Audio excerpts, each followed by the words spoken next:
in terms of preserving that integrity, though, which I believe is what X was talking about. I mean, this shit Partially. it's not new. Like, it's not new, right? So you talk about book burnings and the possibility of AI editing a book based on preferences for someone. That already has happened several times over in history.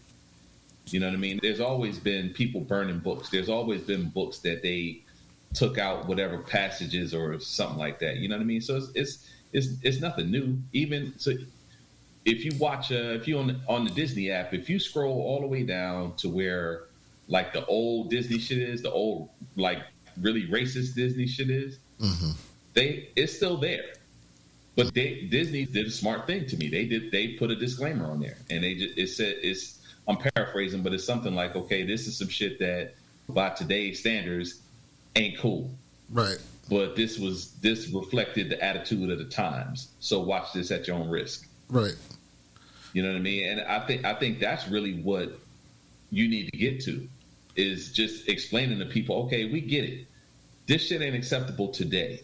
Right. However, at the time, this is what was going on. If you try to preserve history, you know what I mean, and really get people to understand what was happening at a time, then you got to preserve that shit the way that it was. I don't give a fuck that you don't like it no more.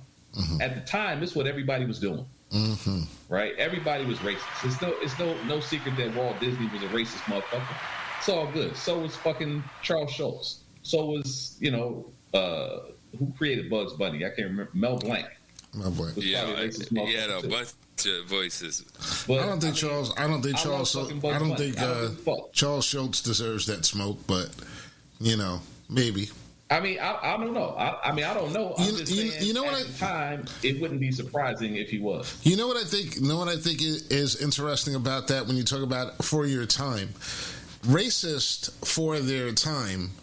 Some things that people did that out of like just basic human decency and based upon their training back in those times, we would look at today as being still racist, but they believed that they were actually doing something that was not racist. And right. according to like a lot of what other people or say for example, you're basically just judged by your peer group. So in this case, it would be white people. So those people would be looking at that and they would be judging those actions as being like more wrong. And today that same action could be viewed in itself as being racist because of the difference in the times. So it's very important. I think it's very important to allow this stuff to exist and have disclaimers. I'm actually for that. But the reason why that won't happen is because nobody will ever be happy with that. You have got a whole bunch of people that say today, like, I don't even want to see that shit. As if, like, not seeing it is going to make it disappear and not exist. And everything, and that's not true. And then you have other people that aren't bothered by it whatsoever. You want to say racist, and they say, but they don't want to see the disclaimer. Because they feel like the disclaimer is going to make their kids uncomfortable beforehand. In the meantime, your kid may not even be able to read. They're not really checking for like the words. Usually, if you see the words up there, and you're a little kid, you're going to turn around. That's the time you're going to take, and you're going to get your ball, you're going to get your snack, or you're going to get whatever and everything, and wait till the words, and then wait for the action to come on for the cartoon. They're not watching it to read. They're watching it to see the cartoon.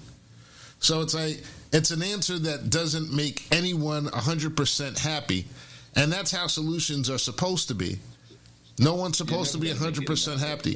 You're never supposed to be. It's impossible. But today people believe that you're supposed to get full gratification and satisfaction in life when you're not going to. No one is going to do that. When you wake up in the day and you're just like, no matter what happens, if you go over to the store and you have an interaction with the person, the clerk behind the desk, it could be either positive or it could be negative, and you're only in control of half of that transaction. You're in control of 100% of how you deal with that interaction, whether you let it affect you to be a negative thing for the rest of your day or a positive thing for the rest of your day. Or you can just laugh at it like me. When people tell me, black people are the dumbest people on the planet that have ever existed. And I say, this motherfucker never heard of Timbuktu.